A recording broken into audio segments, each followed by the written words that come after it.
Assalamualaikum warahmatullahi wabarakatuh. Jadi penulis kali ini ingin bahas bedanya akselerasi dan kecepatan ya. Karena ada bro yang nggak bisa membedakan antara akselerasi dan kecepatan. Dan kita akan menghubungkannya dengan data dyno. Mungkin kalau teknisi yang penting itu torsi, tapi kalau sebagai pengguna yang kita lihat adalah horsepower. Kita nggak peduli itu horsepower sumbernya dari mana, yang penting horsepower. Jadi kalau dari teknisi memperhatikan sekali torsi, karena itu menunjukkan karakteristik tuning yang mereka lakukan. Kalau dari sisi pemakai ya wes pokoknya HP-nya seperti itu yang kita pergunakan ya. Penulis bahas akselerasi dan kecepatan ini karena ada ya ternyata bro yang nggak tahu bedanya antara akselerasi dan kecepatan. Dan membedakan antara akselerasi dan kecepatan itu penting kalau mau memperhitungkan hasil angka dyno. Jadi yang namanya kecepatan itu adalah angka yang kelihatan di sini. Iso konstan guys. Sekarang angkanya 31 km per jam. Itu kecepatan. Kecepatan itu menunjukkan seberapa cepat orang melaju dari titik A ke titik B ya, di waktu yang sudah ditentukan. Jadi kalau misalnya ini contoh sekarang kecepatan 45 km per jam, itu artinya adalah motor ini dalam waktu 1 jam itu akan menempuh 45 km. Jadi kecepatan menunjukkan pergerakannya dari titik satu ke titik lain itu seberapa cepat ya. Ini tentu kalau di rata-rata ya, nah misal jalan 55 sekarang, nah itu 10 km lebih cepat daripada 45. Itu artinya yang tadinya 1 jam 45 km sekarang 1 jam bisa 55 km. Jadi ada peningkatan kecepatan 10 km per jam. Jadi kecepatan itu ada waktu dan jarak. Dan karena ngomongnya kilometer per jam, bisa ditebak bahwa kecepatan itu adalah jarak per waktu. Jarak per waktu. Nah, yang bikin rumit itu adalah karena jarak itu bisa dalam kilometer, dalam meter, dalam mil gitu ya. Jarak juga bisa, waktu juga bisa berupa hitungan detik, menit, jam. Nah, ini yang membuat perhitungannya jadi lebih rumit karena misal 1 menit itu 60 detik.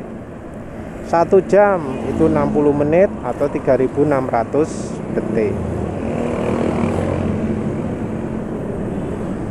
Yang namanya kecepatan konstan itu artinya angka di speedometernya ini konstan, selalu tetap ya. Kalau sekarang ini jadi makin lama makin pelan.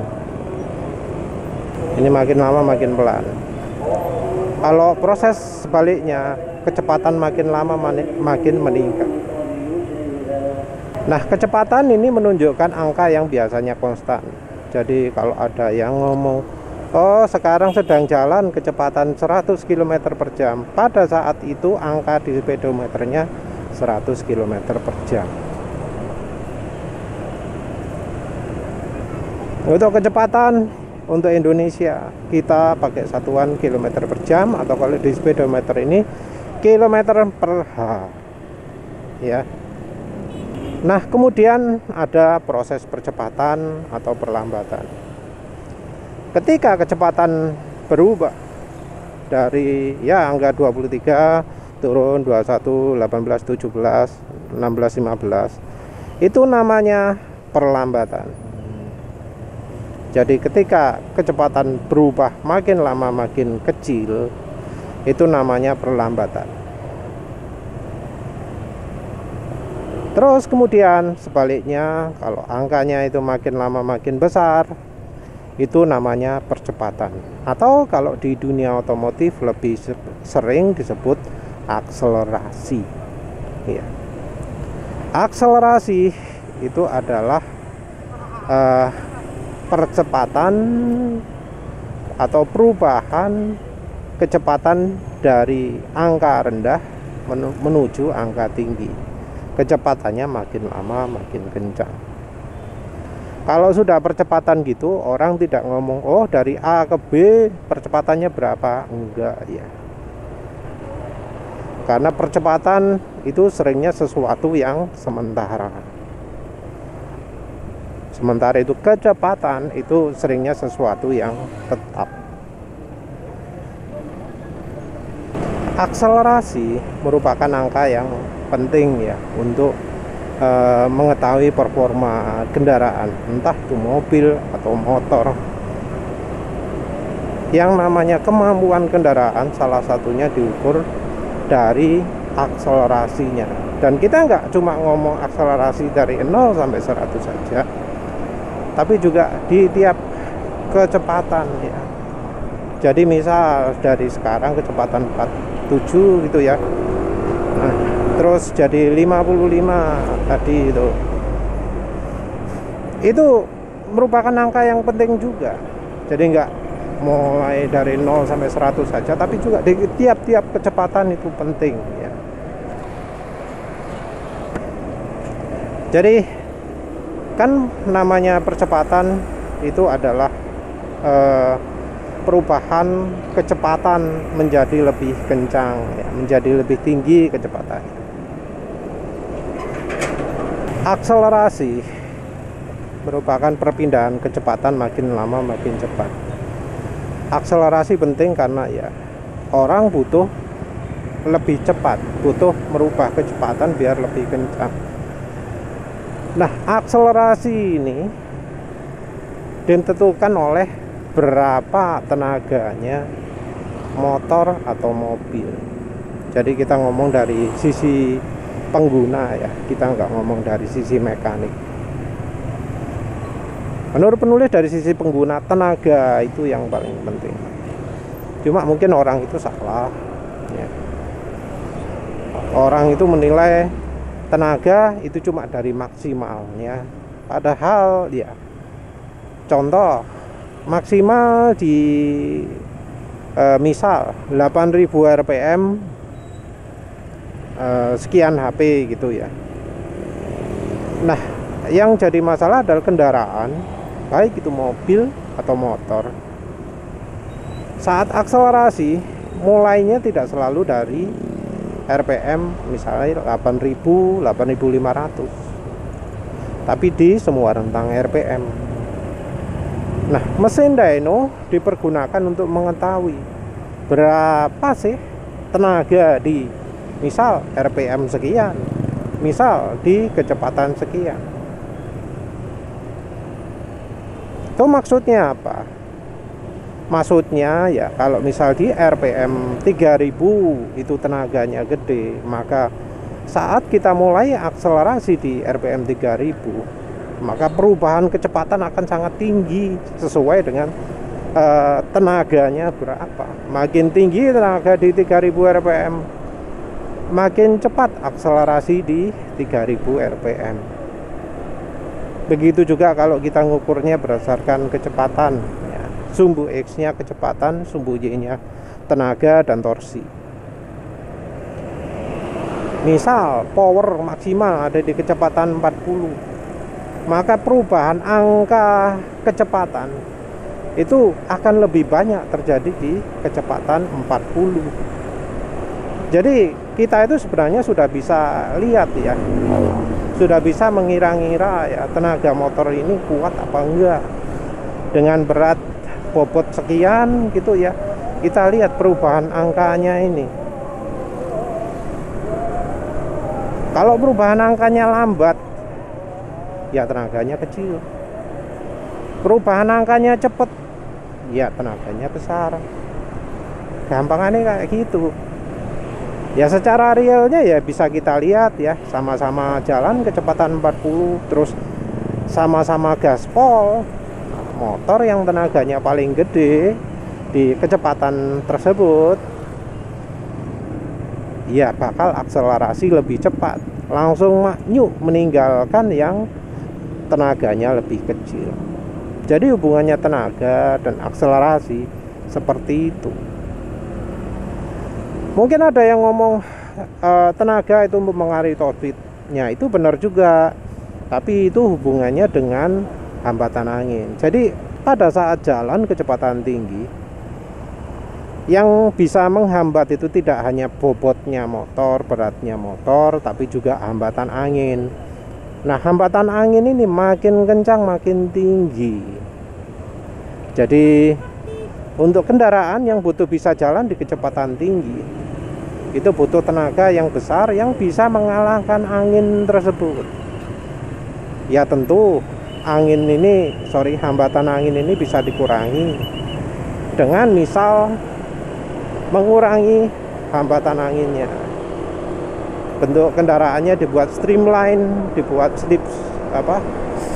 slim gitu ya, langsing yang mirip butiran air dan seterusnya. Ya sama juga seperti kalau kita ingin meningkatkan akselerasi tapi nggak meningkatkan tenaga. Cara lainnya adalah ya dengan mengurangi bobot kendaraan. Makanya kalau terutama di mobil, peredamnya dihilangkan semua, jok selain jok driver dilepas, speaker dilepas, AC dilepas. Tujuannya adalah untuk untuk mengurangi bobot, untuk mengurangi beban. Karena ya kan sudah ada rumusnya juga. Untuk merubah kecepatan itu dibutuhkan tenaga, daya.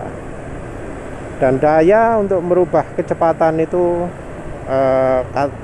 rumusnya kan energi kinetik ya. Itu salah satunya juga ada beratnya. Jadi untuk meningkatkan akselerasi, berat itu bisa dikurangi. Tenaga yang sama, berat lebih ringan, akselerasinya lebih cepat. Jadi ya modelnya seperti itulah. Jadi kalau kita ngomong ya, oh data dynonya ini gede. Kalau kita ngomong kendaraan yang lemah-lemah gini ya, yang gak iso banter, ya berarti kita ngomong akselerasinya ya.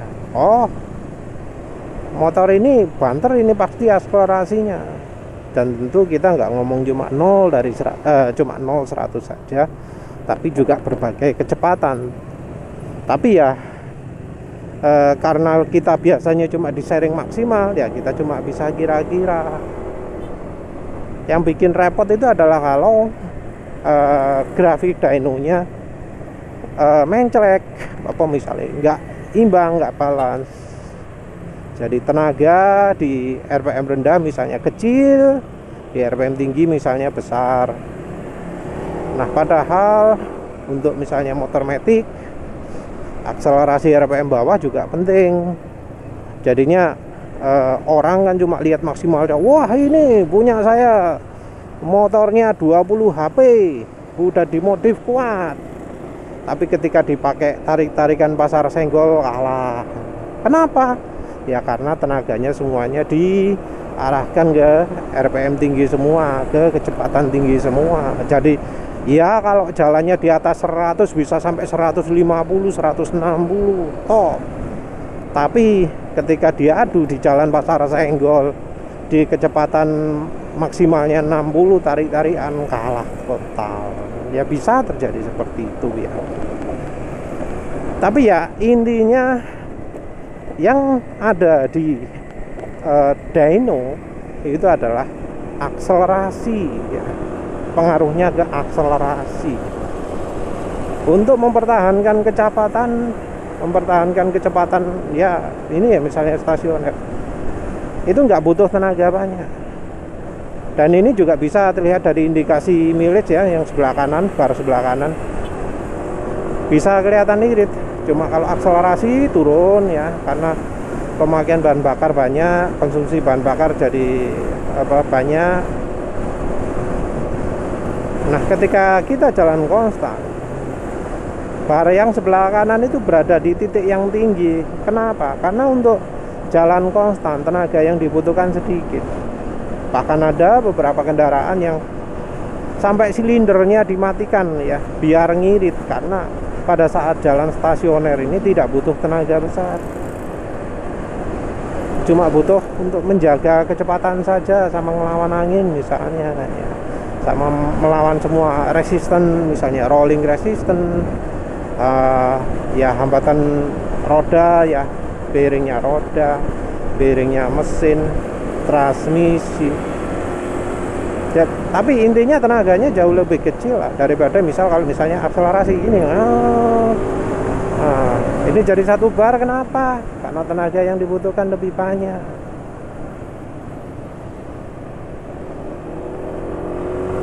Jadi prinsipnya seperti itu aja sih ya. Jadi namanya akselerasi, namanya kecepatan, itu ya beda ya, beda. Yang ada di mesin dyno itu lebih ke akselerasi. Dan mengapa akselerasi itu bisa beda di kecepatan yang berbeda? Karena tenaga yang ada, yang tersedia pada motornya di kecepatan berbeda itu pasti akan beda. Ya wes lah, itu saja ya. Maaf anginnya banter, mungkin agak berisik, tapi ya semoga bisa dipahami. Terima kasih udah menonton. Assalamualaikum warahmatullahi wabarakatuh.